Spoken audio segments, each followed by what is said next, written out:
The media is so stupid. Donald Trump got asked the dumbest question he's ever been asked before, and Donald Trump has been asked a lot of dumb questions by a lot of dumb people. The stupidest question any reporter has ever asked Donald Trump was asked yesterday during Donald Trump's live press conference in Mar-a-Lago, and I have that for you coming up here in just a minute. Thank God I'm no longer a member of the media. Thank God I was never really a traditional member of the media, and that's probably why they threw me out. Never was a journalist, never was a reporter, never was any of those things. Just a common sense American with some great ideas and a brain and a microphone. And that was just too much for the media. They were like, oh, we gotta get Mark Kaye out of there. Hold on, let me close my email here real quick. We got to get Mark Kaye out of there, because that guy's way too smart to be a member of the mainstream traditional big media. There are places you can go. Newsmax is a fantastic outlet. Breitbart is one of the best places you can go for media. And by the way, my good buddy Matt Boyle from Breitbart, who's the Washington bureau chief, sat down with Donald Trump yesterday after his hour-long press conference at Mar-a-Lago. I want you to think about this. Donald Trump did a 1 hour he just announced that he woke up on a Thursday morning and said, you know what? I think I'm going to do a press conference for like an hour.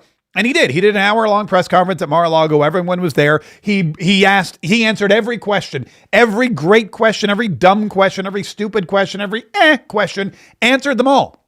Left no stone unturned. Put forward, announced that there's now 3 debates. This was the big news that we got from Donald Trump. He announced at the press conference that there were going to be 3 debates. One on Fox News on September the 4th. One on ABC News on September the 10th. And then the other one, I believe, was the 25th.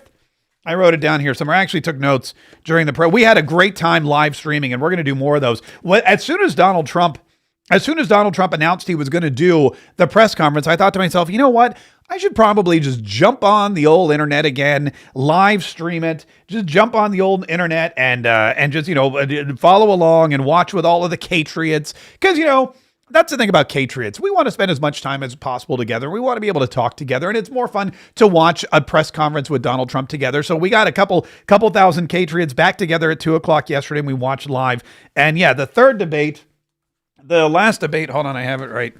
I think I have it right here, is going to be on the 25th of September, and that one was on NBC. Now, the problem is, even though 3 debates have been planned and scheduled and I guess negotiated, and Donald Trump has agreed to all 3, not to mention the CBS Vice presidential debate with JD Vance and Tim Walz. Not only do you have that debate, but you've got 3 debates that Donald Trump agreed to. Now, a lot of folks are saying Donald Trump is running scared. Donald Trump isn't campaigning hard enough. Donald Trump does not want to face Kamala Harris. If that were the truth, why would he agree to 3 debates? One of which was on ABC, a network that he's currently suing for libel, a network he's currently suing for falsely claiming that he raped E. Jean Carroll repeatedly in that Nancy Mace interview. So it doesn't, what the media tells you, what Kamala Harris's campaign tells you, and what's actually happening don't add up. They just don't add up whatsoever. Kamala Harris, by the way, is out trying to campaign and trying to get her message across and trying to let voters know about her record. I don't know that it's working very well because nobody seems to be able to tell you anything about her record. We have some great video that Sebastian Gorka shared on X yesterday, which we'll share with you. And also, what do people in the Bronx, what do Black and Latino voters in the Bronx think of Kamala Harris? Newsmax was out on the scene, and we're going to play you that too. But first, I want to share with you the highlights and the lowlights from the Donald Trump press conference yesterday. And all of you out there today saying Donald Trump is over, Donald Trump is finished. This press conference shows that Donald Trump. I don't know what press conference you people were watching or how you're trying to twist it, but this press conference that Donald Trump did yesterday, it shows that he's still in control of this campaign. That this campaign is a long way from over, and that Kamala Harris is enjoying what Donald Trump called a honeymoon. And he admitted, he goes, look, she's going to get a honeymoon. She's brand new. She's this bright, shiny object. She's not Joe Biden, and she's going to get a bump. She just announced her VP, this horrible, stolen valor guy from Minnesota who wants to put tampons in the boys' room and wants to allow kids to change their gender and yada, yada, yada. But Donald Trump is like, look, this is going to happen. She's got next week, there's a whole convention. And that convention is going to give her probably another little bit of a boost. She's going to be in the spotlight again. Joe Biden's they're going to roll his old bag of bones out on stage. He's going to say some nice things about her. They're going to bring out every single politician they can. Every superstar in the Democrat Party is going to be in Chicago. And they're going to be lying their teeth off about how great Kamala Harris is for the United States of America. So she's going to enjoy a little bit of a boon. She's going to enjoy a little bit of a bump. And she's going to have a little honeymoon period. It'll all come crashing back down. And there's a reason for that. Because at the end of the day, Americans realize that Kamala Harris is not a politician. She has no agenda. She has no plan. She has no skills. She has no ideas. And that America, under a Kamala Harris and Tim Walz administration, would be a disaster. She's not doing any news conference. You know why she's not doing it? Because she can't do a news conference. She doesn't know how to do a news conference. She's not smart enough to do a news conference. And I'm sorry, we need smart people to lead this country, because our country's never been in this danger before. That's why she's not doing news conferences. That's why you haven't seen her. That's why they're hiding her from public view. She's not smart enough. She can't do a news conference. Donald Trump did 1 hour yesterday live without knowing what the questions were going to be beforehand. Then he went off and did another hour with Matt Boyle from Breitbart. And now he's traveling to Montana, which is a long trip from Florida, to do a rally in I think near Bozeman, because they want to unseat John Tester, who's running again as a Democrat and is a very beatable candidate and could hand us back control of the Senate. We'll get to that in just a minute. But he's like, look, we're in such danger. People don't even realize you're all like, Kamala Harris is great. Kamala Harris, she gets Megan Thee Stallion to twerk. She's got all these crowds, yada, yada, yada. But the fact of the matter is this country is in grave danger. And he points out exactly where the danger is coming from. And a lot of my people, a lot of the MAGA, as they call them, but the base. And I think the base is 75% of the country, far beyond the Republican Party. Because we're a party of common sense, and I'm a person of common sense. I want to have low taxes. I want to have strong borders. I want to have a strong military so that China and Russia, look, they've allowed China and Russia to do the impossible combined. They're natural enemies. They always have been, because China needs more land and Russia has it. They've always been natural enemies, and because of Obama, it started with him, and then Biden, because he didn't know what the hell he was doing, they've now become one force. And then now they're adding Iran to it, and they're adding North Korea to it. Pretty powerful force.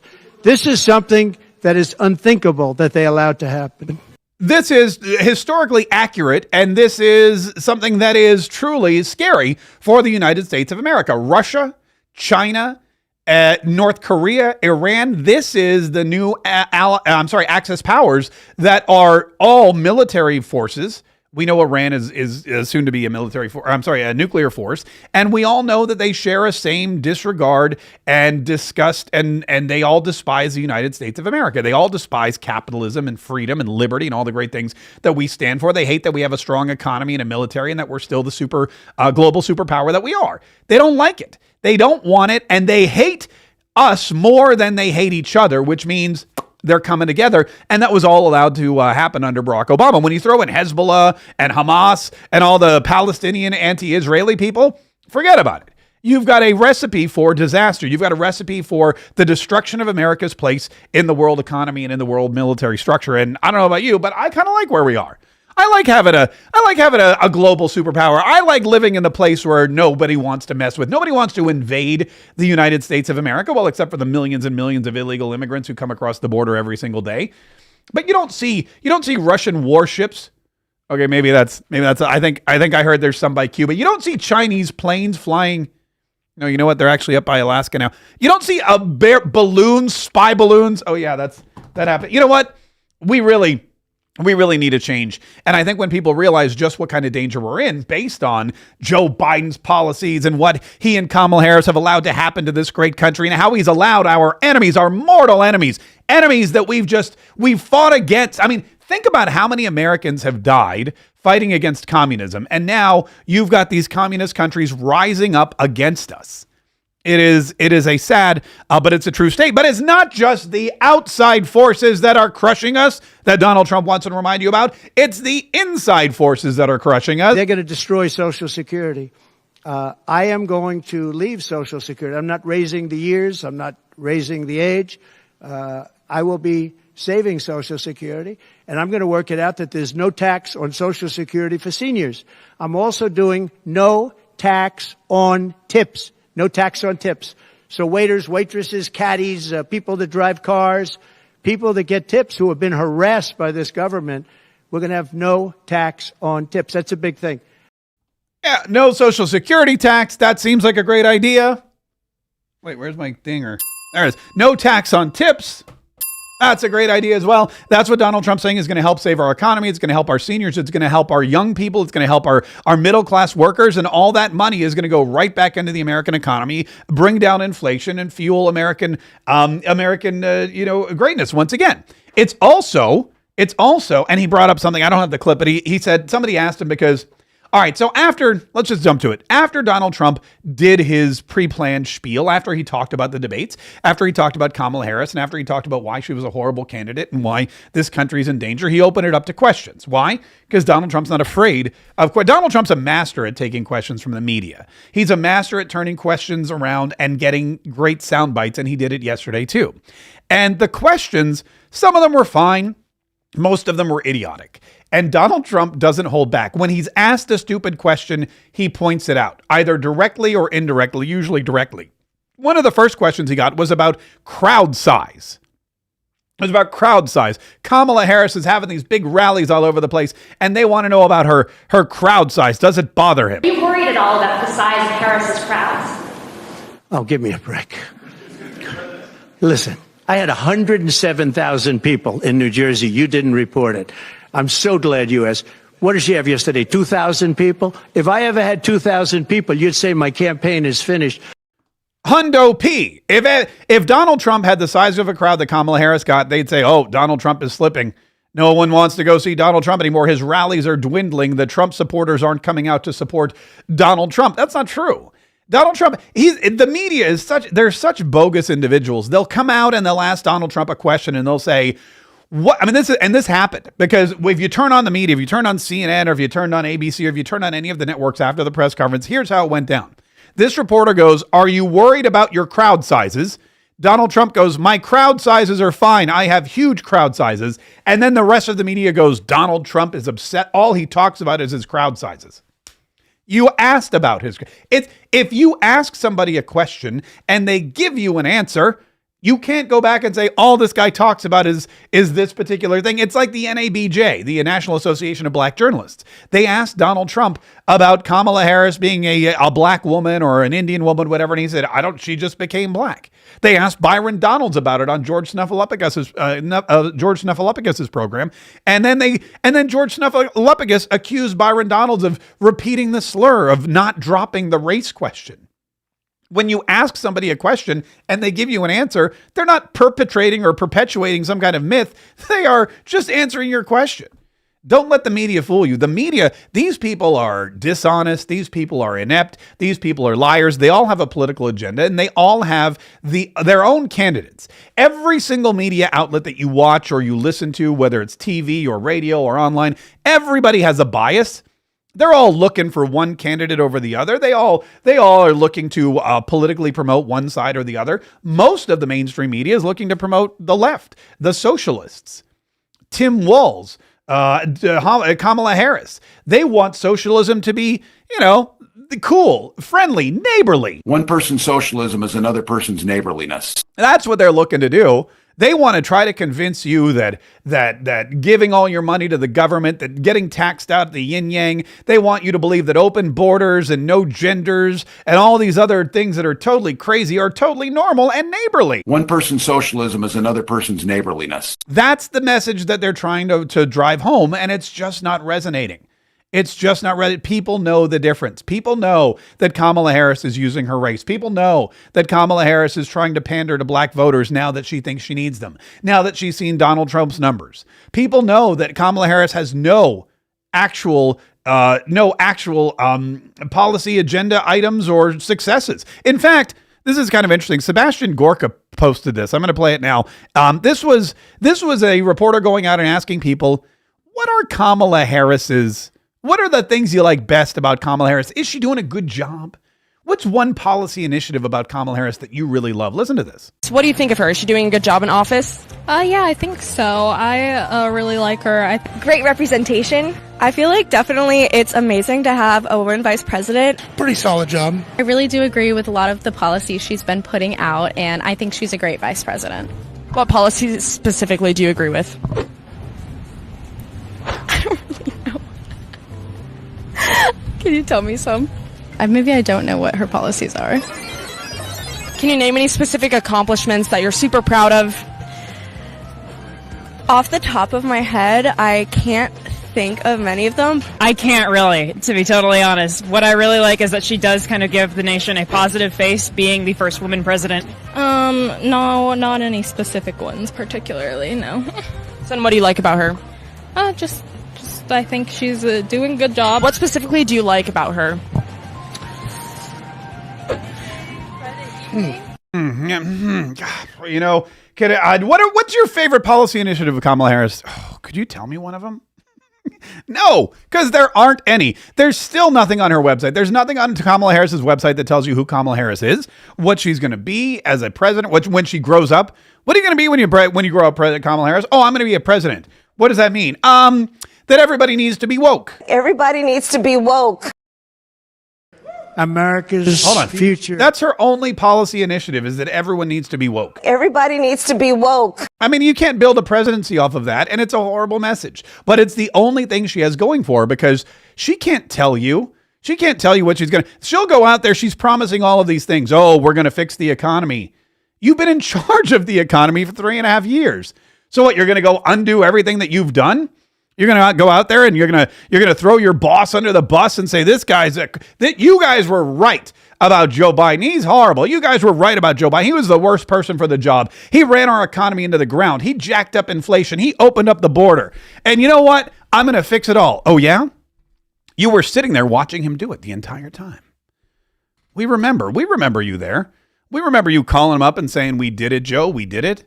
What do you think? You think we forgot that Joe Biden picked you? You think we forgot that you were his confidant, that he put you in charge of the border, as borders are, that he put you in charge of AI, that he would parade you out whenever he needed to look like he was a diverse and an equitable and an inclusive president? You were there the entire time. And now, according to Karine Jean-Pierre and all the White House sources who are trying to prop you up, not only were you there, but you were an equal partner in all of this. You were an equal partner, Kamala. You can't run from that. That's what you're trying to tell people. So now you're trying to tell us what? That you're going to undo all of this stuff? You think we just fell out of a coconut tree? You think you just fell out of a coconut tree?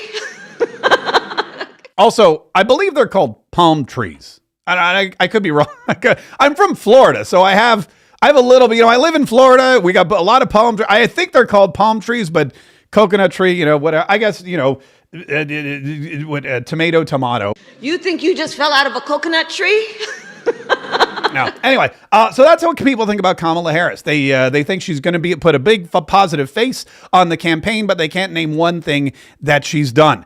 Not all voters are like that, by the way, because Newsmax went out to the Bronx and asked people about Kamala Harris and what they thought about Kamala Harris. And here's what Black and Latino voters in the Bronx told Newsmax about Kamala Harris. So, are Black and Hispanic voters persuaded by identity politics or actual policies?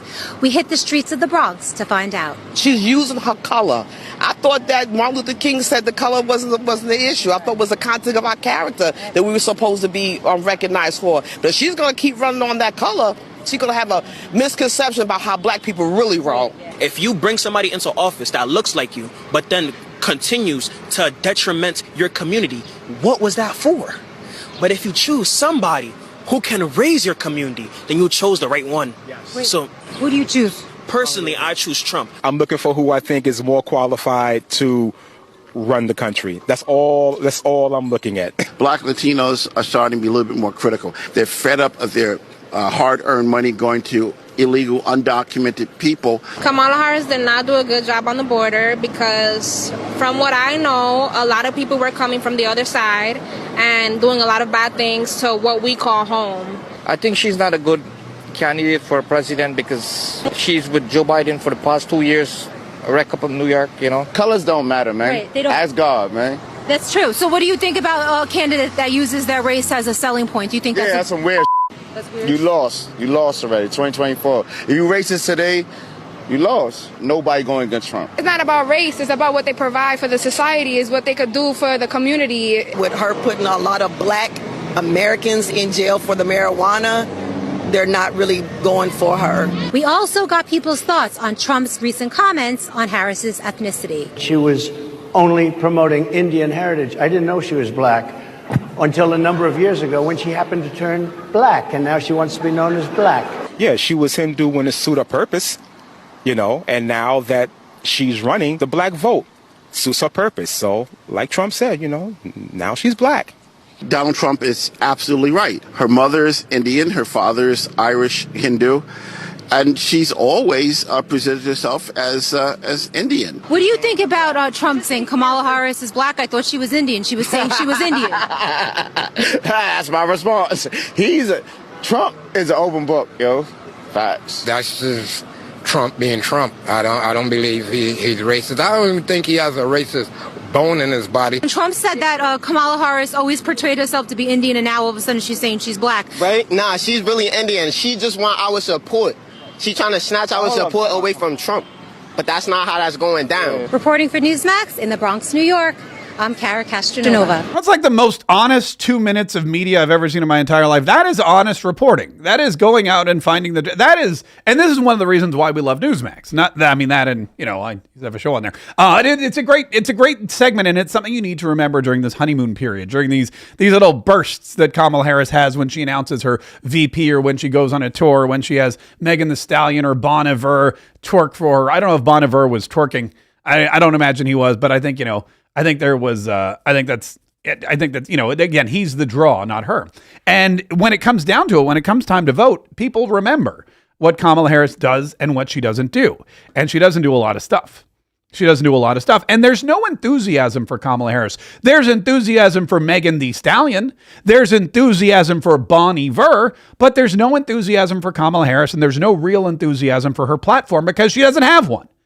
These people they have no platform. They're running around, they're screaming and yelling, they're shaking these signs. You saw the girls in that clip we played from Sebastian Gorka. These are people who are saying, we love Kamala Harris. She's the right person for the job. Kamala Harris is going to put a fresh face on the country. Oh yeah, what are her political positions?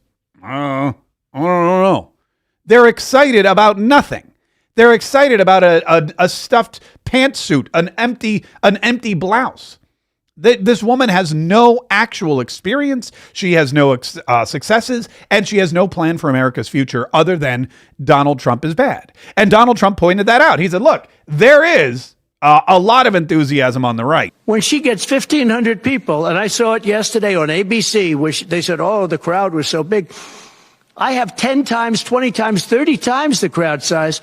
And no, they never say the crowd was big. That's why I'm always saying, turn around the cameras. I'm so glad you asked that. I think it's so terrible when you say, well, she has 1,500 people, 1,000 people, and they talk about, oh, the enthusiasm. Let me tell you, we have the enthusiasm. The Republican Party, and me as a candidate, but the Republican Party has the enthusiasm. And that is 100% correct. I've seen the enthusiasm. I've seen it in Butler, Pennsylvania. I've seen it in Harrisburg, Pennsylvania. Saw it in Milwaukee, Wisconsin. You see it anytime Donald Trump goes anywhere. You see it anytime there's information out on X or on Twitter. Oh, by the way, I have to tell you about Joe Rogan. Joe Rogan caused an uproar and a massive stir in the MAGA Twitter feeds of every single Donald Trump supporter over the past 24 hours. We'll get to that in just a minute. But there is massive enthusiasm for Donald Trump. It's unavoidable. You can't even explain it away. And this is something that's been going on for a very long time. The enthusiasm for Kamala Harris has been around for 2 weeks. Is it lasting? Will she be able to withstand the debates? Probably not. Oh, I'm sorry, the debate, because she's only actually agreed to one.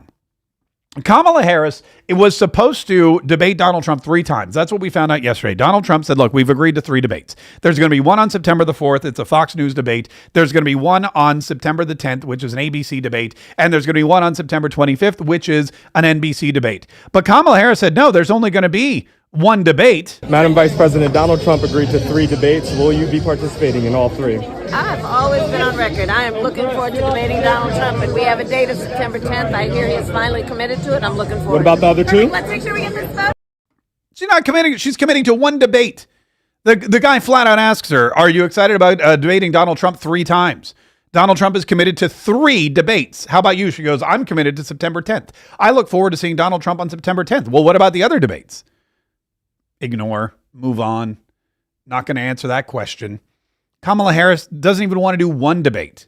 She does not want to do one debate. One debate petrifies her. It petrifies her campaign. It petrifies the Democrat Party.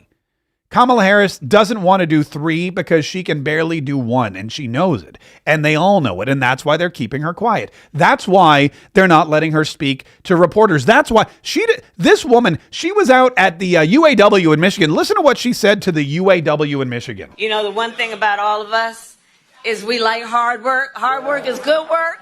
Hard work is good work. The thing that we like about hard work is we have fun doing hard work. Oh my gosh, she put on her hood again. That was back to the 2020 foe. You all helped us win in 2020, and we're going to do it again in 2024. Yeah, but this time she's talking about hard work is good work and good work is hard. What is she even saying? What is this woman talking about? You know, the one thing about all of us is we like hard work. Hard work is good work. Hard work is good work. The thing that we like about hard work is we have fun doing hard work.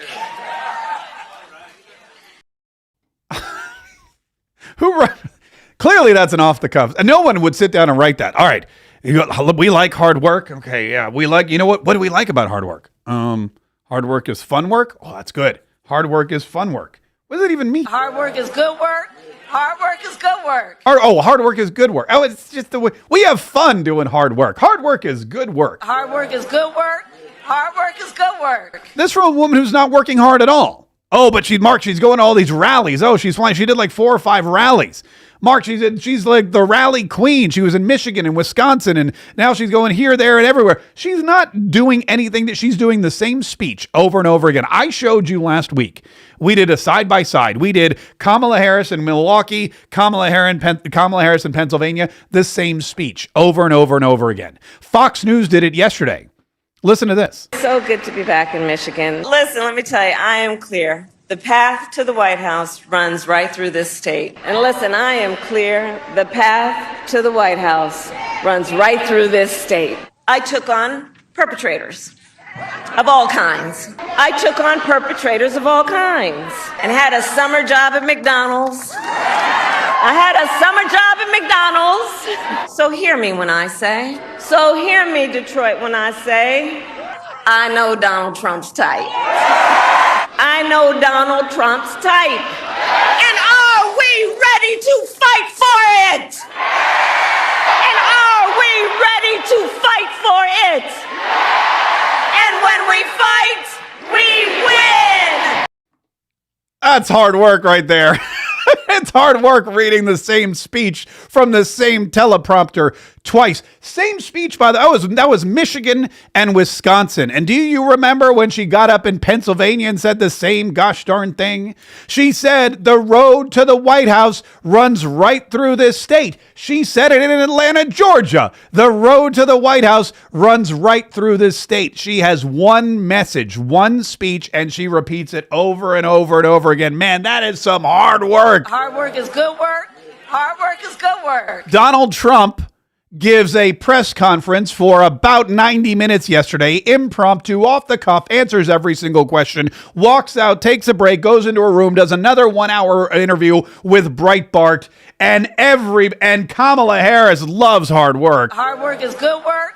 Hard work is good work. She hadn't done one press conference, sat down with one journalist, taken one off-the-cuff question since she became the candidate almost 20 days ago. And she doesn't have anything planned until maybe the end of the month, which is 20 days away. Who's working hard? Who's working hard at this campaign? Who really is the one? One debate. Donald Trump is willing to debate her 300% more than she's willing to debate him. You know, the one thing about all of us is we like hard work. You don't like hard work. We like hard work. We have to like hard work. Why? Because you're in charge and you've made it harder for all of us. Every single one of us has to work harder because of Joe Biden's economy and Bidenomics. Every single one of us has to work harder because of the open border policies and the America last position that Joe Biden and Kamala Harris have put us in. One debate. She wants to prepare for one presidential debate, and she's trying to convince us that she's the party of the hard worker. Madam Vice President, Donald Trump agreed to 3 debates. Will you be participating in all 3? I've always been on record. I am looking forward to debating Donald Trump, and we have a date of September 10th. I hear he is finally committed to it. I'm looking forward. What about the other 2? Let's make sure we get this vote. Hard work or hardly working? That would be the question for Kamala Harris. Yet with all of this, with all of what's going on with Donald Trump and Kamala Harris and her trying to avoid the debates and her avoiding reporters and her using the same speech over and over and over again, it's Donald Trump who is accused of being the lackadaisical campaigner. It's Donald Trump who's accused of not campaigning enough. This is probably the dumbest question that Donald Trump has ever received in his 8 years.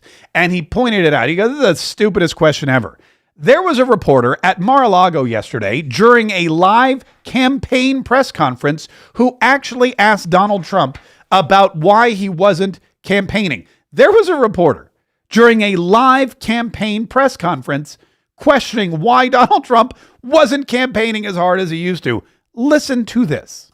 Mr. President, you have not had a public campaign event for nearly a week now. Tomorrow you'll be in Montana, which is not a swing state. Some of your allies have expressed concern that you're not taking this race seriously, particularly at a time where there is enthusiasm on the other side.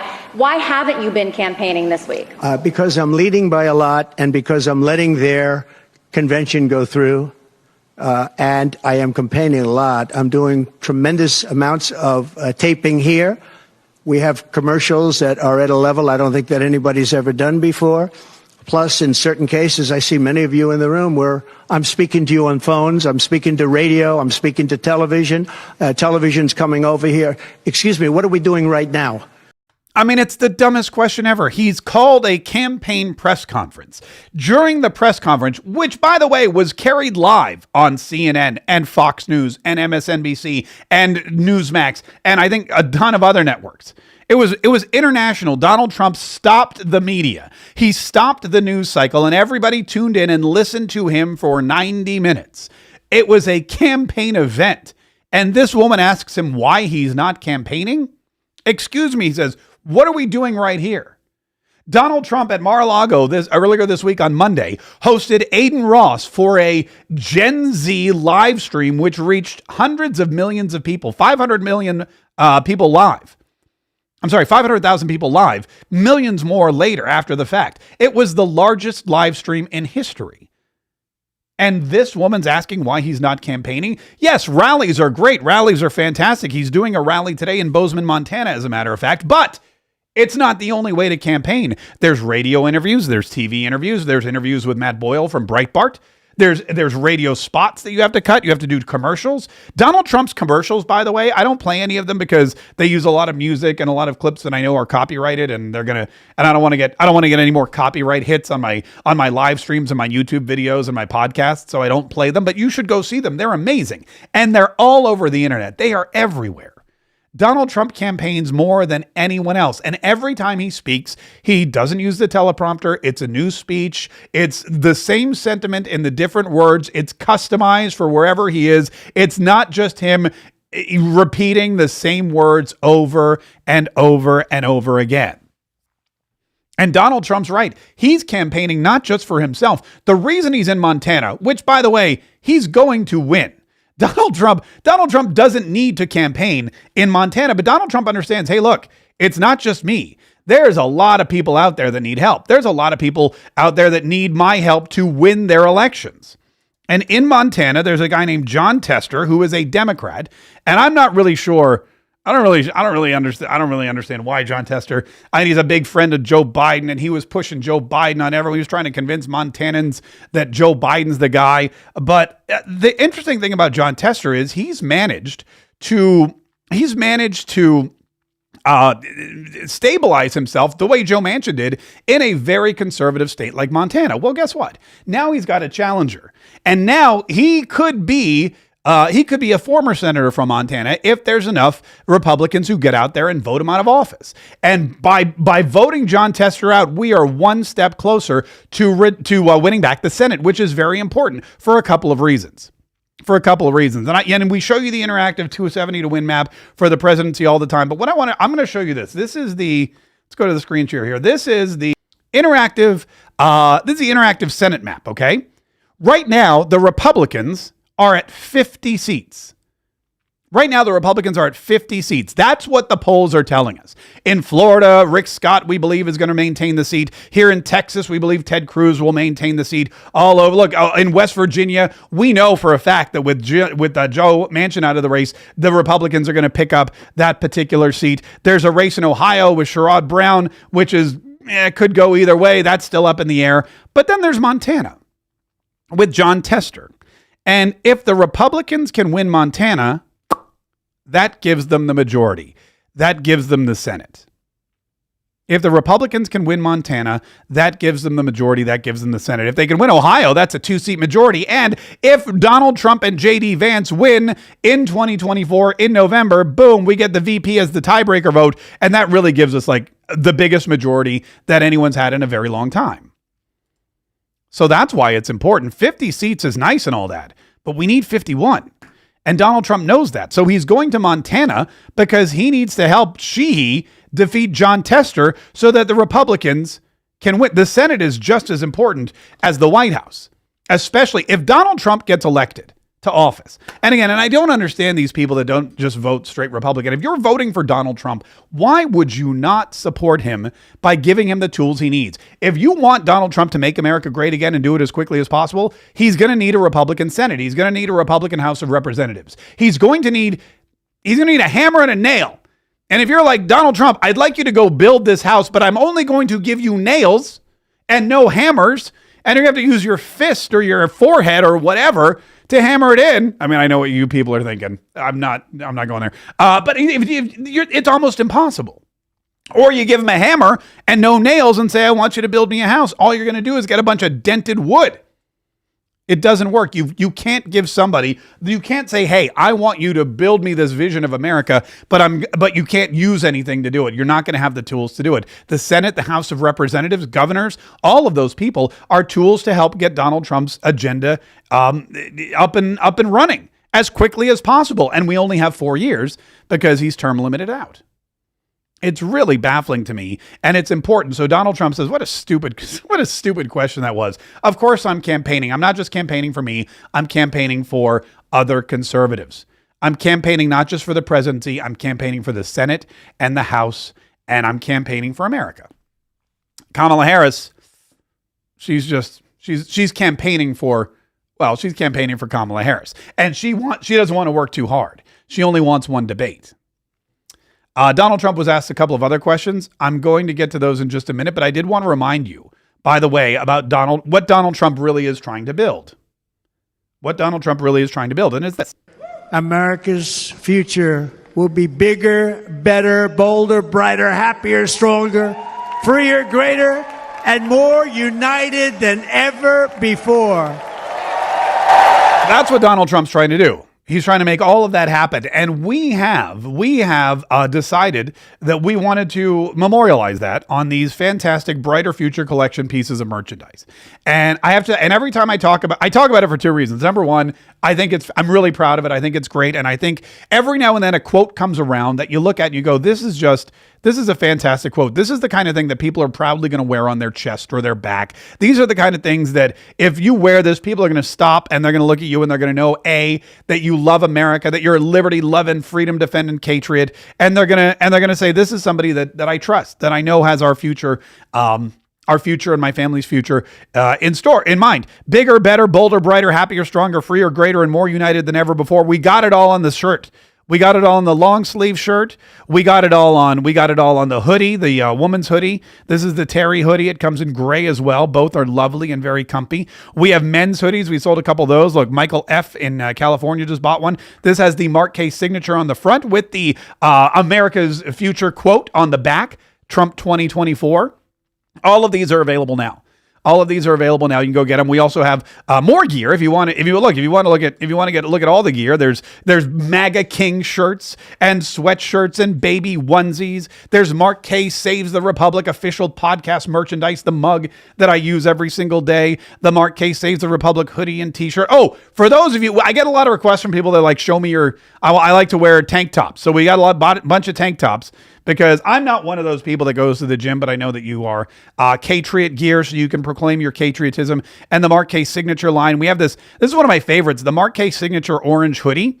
Somebody asked for it in black, so guess what? We gave it to you in black. We also gave it to you in navy. Whatever you, because we're here for you. If there's something in the store you don't see, just ask for it, and we'll get it out to you ASAP.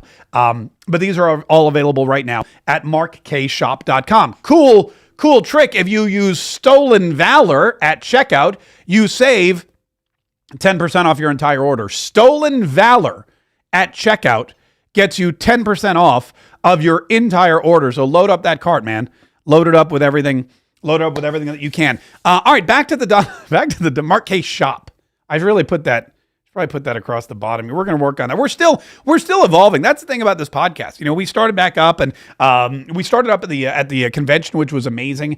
And we're building on it here, and we're getting guests. In fact, this weekend I have a couple of special podcasts that I'm going to post. One of them is with the Patriot Barbie, Lindsey Graham, not Lindsey Graham from South Carolina. Lindsey Graham, the Patriot Barbie, who had something horrible happen to her over the past couple of days. She was shut down by Meta, censored by the media. Had her entire livelihood taken down for no apparent reason other than the fact that maybe she had a conservative clothing line and she had other conservative businesses. And her Instagram is called Patriot Barbie. We talked to her all about that. We're going to post that over the weekend. We talked to Bianca Della Garza, who traveled to the border with JD Vance last week. She's from Newsmax. She hosts Newsline and Newswire on Newsmax and Newsmax 2. She traveled with JD Vance to the border. We interviewed her. We're going to bring that to you this weekend. So we're constantly growing, and we're constantly trying to do new and cool things. We're offering the merchandise line, that kind of stuff. We want to travel more. We want to go out on the road more like we did with Milwaukee because it was so fantastic. And there's going to be a lot of great events that are coming up. We're not going to the DNC because forget that. I'm just not, you couldn't pay me enough. You couldn't pay me enough to go to the DNC. Plus there's really no reason to go. It's just going to be horrible. Also, I don't think they would want me. I think if I applied, they'd probably be like, Ixnay on the ArcMay AK Oddcast pay. I think they'd be like, we don't need your kind around here. So we're not going, but there is other great stuff that we want to do. And we're always trying to build it up every single day. So we'll get to the point where we have the cool graphics coming in and out. And they make little graphic, they make sounds. All the top podcasts have those. I'll get to all that. Trust me. So just keep watching and keep sharing. And oh, by the way, keep buying stuff, because the more merchandise you buy, the more times you subscribe, the more super chats you can send us on YouTube, the more Rumble rants you can send us on Rumble. All that stuff goes right back into the show. And now that we're independent, now that we're no longer part of the mainstream media, the big media, and we're all by our lonesome, every single bit that you throw us helps, whether it's $1 or $10 or $50 or $100, whatever you can spare. Like I said, we will reinvest right back into making this program the biggest and the best and the most honest and the most truthful place for you to come every single day. All right. Sorry. Now we'll get back to the Donald Trump stuff. So Donald Trump was asked one more question, which I want to bring you. And this shows Donald Trump is very, people always say, why does Donald Trump say the stuff he says? Why did he say the thing about Kamala Harris becoming a black person? Why did he compare his crowd size to Martin Luther King Jr. During his I Have a Dream speech? Donald Trump knows exactly what he's doing. He knows exactly what he's doing. He knows exactly what the other side's doing. He knows exactly what the media is doing. And Donald Trump knows when he's being baited. He knows how to bait other people. And Donald Trump does it better than anyone else. For example, there was a question about Kamala Harris and Willie Brown that was dangled in front of Donald Trump like a big juicy worm on a big sharp hook. And Donald Trump looked at it and he played with it a little bit and he sniffed it, but he did not bite. Please. Mr. President, there's been some discussion around Yeah. former mayor of San Francisco, and how that might have intersected with her career trajectory. So I'm just wondering if you followed that discussion at all and had any thoughts on it. Well, I know Willie Brown very well. In fact, I went down in a helicopter with him. We thought maybe this is the end. We were in a helicopter going to a certain location together, and it was an emergency landing. This was not a pleasant landing, and Willie was he was a little concerned. So I know him pretty well. I mean, I haven't seen him in years, but he told me terrible things about her. But this is what you're telling me anyway, I guess. But he had a big part in what happened with Kamala. But he I don't know, maybe he's changed his tune, but he was not a fan of hers very much at that point. I mean, Donald Trump could have said what everybody was thinking. You know, like he could have said, I almost went down with Willie Brown, as I hear Kamala did too. Oh, wait, that was premature rim shot there. He could have said, but he didn't. He didn't take the bait. He knew what they were trying to do. They were trying to get him to disparage her sexuality, disparage her sex life, try to make her seem like a slut or a hoe bag or any of these other terrible things. And he's like, I'm not doing that. I'm not devolving this campaign into that. He knew exactly what the media would do, and he knew it would be a losing proposition for him. Now, he knows other things too. Like, for example, when he compares his crowd sizes to Martin Luther King Jr., they start reporting on Donald Trump's crowd sizes, which is something he wanted. In fact, I was watching Kayleigh McEnany, former Donald Trump White House press secretary, on Jesse Waters yesterday, and she said it brilliantly. She said, this whole week, where everybody's talking about Kamala Harris and her big wins, this whole week, Donald Trump has won. He and JD Vance set it up, they manipulated the media, and they controlled Kamala Harris and the messaging, not the other way around. When the week started, it started with this big, huge economic crash, which I know seems like so long ago. Then it was the big announcement of Tim Walz, which JD Vance was able to manipulate and turn into a question about his stolen valor that the Kamala Harris campaign was not prepared for. She was not able to answer that question when it was posed to her on the tarmac the other day. Tim Walz has not been able to answer that question. Nobody in the media has come up. CNN has been saying, look, you need to come up. You need to clean this up. CNN was saying, these accusations or these premises of you carrying a gun into battle are absolutely false. And the campaign has run from it. JD Vance and Donald Trump and whoever, put that plan together did it perfectly. They executed it perfectly. That's what the messaging became about Tim Walz. As far as the debate, Kamala Harris was not going to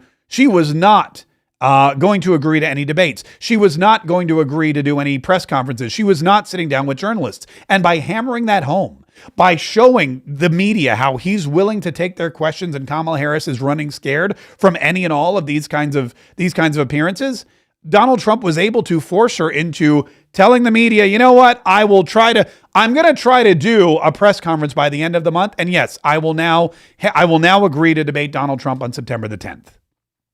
It was Donald Trump's week. He owned it, and he owned Kamala Harris. And everyone else is out there telling you Donald Trump is over. Donald Trump is done. Donald Trump is not going to win. Look, the Democrats, it's not the Republicans who are eating themselves. It's the Democrats. Nancy Pelosi was on some radio. It was the New Yorker radio, which who even knew New Yorker had radio? But she was listen to her throwing Joe Biden under the bus. Joe Biden, who is still president. I've never been that impressed with his political operation. Biden's operation. Yeah, I'm not. I mean, I just haven't been. They won the White House. Bravo. Right? Mm-hmm. But so my concern was, this ain't happening. And we have to make a decision for this to happen. And the president has to make the decision for that to happen. Let me just say, I won't say necessarily I knew what I was doing at that time. I knew what I was doing in the whole thing, not just that show. And what was that? That Donald Trump would never set foot in the White House again. Man, she just said, look, I was never impressed with Joe Biden. I was never impressed with Joe Biden's political operation. I knew what I was doing the whole time. When I forced Joe Biden out, when I went to Joe Biden and said, look, we're going to 25th Amendment you, unless you walk out the front door peacefully. We can do the hard way, the easy way or the hard way. When she forced Joe Biden out of the White House, she did it for one reason and one reason only, not because she's friends with Joe Biden, but because she didn't want Donald Trump stepping foot in the White House ever again. And if she has to throw one of her longest and staunchest political allies right under the bus and drive over him a couple times, she is happy to do it. And she's going to go on the radio and tell everyone she did it. She's been doing it her whole career. That's how she became the first. Democrat female Speaker of the House of Representatives. That's why she had such a harrowing reign as Speaker of the House, because she would eat her own. She would stab. She's more responsible she's responsible for ending more Democrat congresspeople's careers than Republicans. She has primaried more people, threatened more people, ruined more people, just destroyed more people of her own party so that her and her own political ambitions could be realized. That's Nancy Pelosi for you. The Republicans, somewhat to their detriment, don't do that. And this whole thing with Joe Rogan that's been exploding today. So if you missed it, Joe Rogan, who is the #1 podcaster in the world. I know what you're thinking. Mark, hey, I thought you were. Okay, I'm working on it. We're getting there. We're slowly climbing. Hit and subscribe would help. But Joe Rogan's the #1 podcaster in the world. I think Tucker Carlson overtook him for a week or so. I know that Call Her Daddy or Candace Owens, I know they're fluctuating at the top. We're getting there. We're climbing. One rung at a time is my motto. One rung at a time. But Joe Biden has been famously political while not being political. He's spoken with Elon Musk about politics. He's spoken with RFK about politics. He's spoken about Donald Trump, never spoken to Donald Trump, refused to have Donald Trump on his podcast. He's tight with Dana White, who introduced Donald Trump at the RNC. He said Trump is going to win. He said Trump is going to lose. He said nice things about Kamala Harris. And in fact, he is suing MSNBC. I believe it's MSNBC. I think that's correct. He's suing one of them because they manipulated the words that he used to describe Kamala Harris to make it look like he was endorsing her. Well, yesterday, he basically endorsed RFK Jr., and this clip sent a bunch of people on Twitter and X or whatever you call it into a tizzy. Listen to this. That's politics. They do it on the left. They do it on the right. They gaslight you. They manipulate you. They promote narratives. And the only one who's not doing that is Robert F. Kennedy Jr. And everybody took that as him endorsing Robert F. Kennedy Jr. There's way more to the clip. I mean, it's like a 3-hour show. And he was going off about how great Robert F. Kennedy Jr. was. And Robert F. Kennedy was the future. And he's supporting Robert F. Kennedy Jr. And a lot of folks were very upset because they feel like Joe Rogan is so influential that he's going to turn people against MAGA. He's going to turn people against Trump. That all of these Joe Rogan dudes who are in their 20s and 30s and 40s are all of a sudden going to support RFK Jr. over Donald Trump. And that could be what Kamala Harris needs to push her over the edge. Couple of big podcasters and internet sensations like Tim Pool from Timcast and Brendan Dilley from the Dilley Meme team. Man, they got into it. They were calling each other names and going back and forth. And I don't even want to tell you, there's a lot more colorful language that they use online than I do. But it was Cat Turd also jumped into the fray and said that Joe Rogan is over. I never liked him. He's an idiot. Tim Pool was saying, why are we ostracizing him? Because he has a different point of view. We can't continue to burn these bridges. Brendan Dilley started saying really, really, really, really bad things about Tim Pool. I was watching it all morning long. And the fact of the problem that the Republicans have is that the Democrats have for the past at least 50 years, probably longer, but at least the past 50 years, they have been able to put aside their personal differences and come together to fight Republicans. They could hate each other. They could stab each other in the back. They could talk smack about each other. They could screw each other's wives. I don't know. I don't care what they're doing. It doesn't matter. Nancy Pelosi hates AOC. AOC hates Nancy Pelosi. But when it comes to Republicans, they both hate the Republicans more. And they're willing to come together and do whatever it takes to show the Republicans the door, to stop the Republicans' agenda in their tracks, to get Kevin McCarthy to cause chaos. When it comes to the Democratic agenda, that comes first. And Republicans will always be second to Democrats. Republicans don't work that way. Republicans are so annoying that way. You've got Republicans like Liz Cheney and Mitt Romney and what's his name? The other guy, Adam Kinzinger. You've got all these Republicans who want to cross the aisle and work with the Democrats. You've got all these Republicans who say, no, we're better than they are. We take the high road. You've got Joe Rogan who's saying, you know what? Everybody gaslights, so I'm just going to go with this. I'm just going to go with this politically safe choice of RFK Jr. The Democrats and the Republicans are both alike, so I'm going to pick the guy in the middle that's not going to lose me that much audience. No, they're not both alike. Democrats stick together and Republicans don't. Democrats have an if you're either with us or against us attitude, and Republicans do not. And all of them need to realize that. Every single person needs to realize that. If you're not with us, you are against us. Why? Because you're not with us. And I don't care if it's Joe Rogan. I don't care if it's some other podcaster. I don't care if it's somebody else. If you are not supporting the Republican Party's chosen candidate for president, who is Donald Trump, then you are not with the Republican Party. You are not supporting us. And there's no reason we need to waste our time, effort, or money on you. This is a battle for America. This is a battle for the soul of our country. This is a battle for our Constitution. And we can't have fence sitters on our team. We need to know who's with us and who's against us. The Democrats win because the Democrats work together. That scene in Gladiator, remember the scene in Gladiator? Spoiler alert if you've never seen it. We're at the very beginning. They're redoing the Battle of Sparta, whatever, and they all get together and they hold up their shields and they're able to knock the chariot off of its wheels, even though they weren't supposed to win. That's the Democrats. When it was the Kevin McCarthy debacle at the beginning of the year, or whether it was the Kevin McCarthy debacle in October when he got ousted from the speakership, every Democrat walked in over and over again, 10 times, 12 times, 15 times, 20 times, and they all in lockstep voted for Hakeem Jeffries. Every single one of them. And the Republicans couldn't get it together.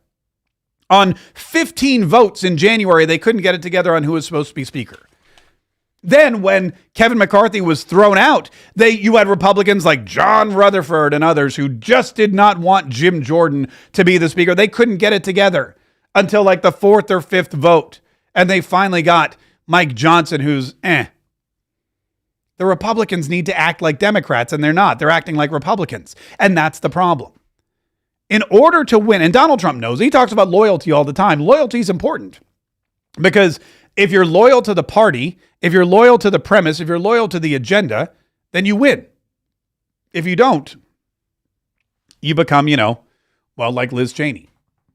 It's really aggravating to see. Fun to watch, but aggravating to see. So hopefully Joe Rogan's listeners understand the difference between RFK Jr.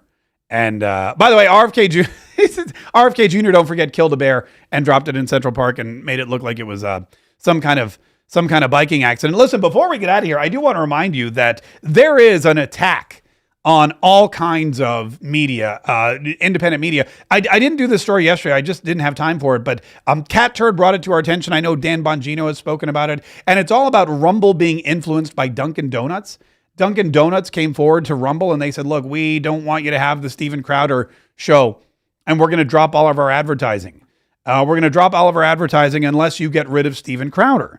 And the CEO of Rumble is a guy named Chris Pavlovsky. And Chris Pavlovsky told Dunkin' Donuts to pound sand. He's like, look, he did two things. First of all, he told Dunkin' Donuts to pound sand. The second thing he did was he told everybody that he told Dunkin' Donuts to pound sand. Then everybody realized, Dunkin' Donuts is trying to manipulate independent media. They're trying to suppress free speech. They're trying to buy Rumble and other platforms like it. They're trying to cancel Steven Crowder by canceling their ad buys. And all of a sudden, boycott Dunkin' Donuts became the number one trend, thanks to Cat Turd and a bunch of others on X who were able to push it up to the top spot. This is happening behind the scenes. It's not just when high profile people get fired, Tucker Carlson, Mark Kaye. It's not just that kind of silencing of the media. It's not just the lawsuits that you see. It's also the financial warfare behind the scenes. The boycotts, if you will, not just from the small guy or the little guy, but from the big corporations. It's the corporations trying to manipulate the media companies with their ad dollars. And there are places that will not be manipulated, and one of them is Rumble. And bravo to Chris Pavlovsky and everybody else for standing your ground, to sticking to your guns, to saying, look, we are a free speech platform. We will continue to be a free speech platform, and we don't need your money because there's plenty of money out there. And that's exactly why we continue to live stream on Rumble every single day. And that's why we appreciate all of our Rumble family. And if you're on Rumble, please subscribe, because it's a platform that you can trust. And if you want to throw us a Rumble rant, we would love it, because again, you know, there's limited places where you can get ad dollars. If you're liberal, man, anyone will give you money. If you're liberal, if you practice DE&I, if you're all inclusive, if you have girls or boys dressed as girls promoting your beer, all that, you can get money from anybody. MSNBC, CNN, NBC, ABC, anyone will advertise with them. But if you are conservative, or if you say, no, we don't believe in that, or no, the Bible tells us this, or wait a minute, that's just wrong. We should all have the right to guns, and there's only two genders, and all these other crazy, wild things, then all of a sudden, the money doesn't flow as freely to your coffers. And that's why, like I said, we're always on these free speech platforms, and we're asking for your support. Don't forget, go to Mark Kaye Shop, markshop.com. And if you go to Mark Kaye Shop, you can get any of our fantastic merchandise, 10% off if you use coupon code Stolen Valor, and we'll get it out to you right away. Thanks so much for watching. Don't forget to subscribe. Please do. Because like I said, we've got great stuff, not just Monday through Friday during the live streams and the podcast. If you're downloading our podcast, great. Subscribe on iTunes. Subscribe on Spotify. Make sure you're getting all the content, because this weekend we're going to bring you some special content that you weren't even expecting. We're going to continue to expand and bring you new and unique experiences that are going to help you, realize the truth, hopefully shape an honest opinion about what's going on in this country, make good choices when it comes to the political future of the United States of America, stay entertained, stay informed, stay enlightened, and stay totally armed with everything that you need to help save the Republic. And then, of course, you want to dress appropriately while you're going into battle. MarkKayShop.com.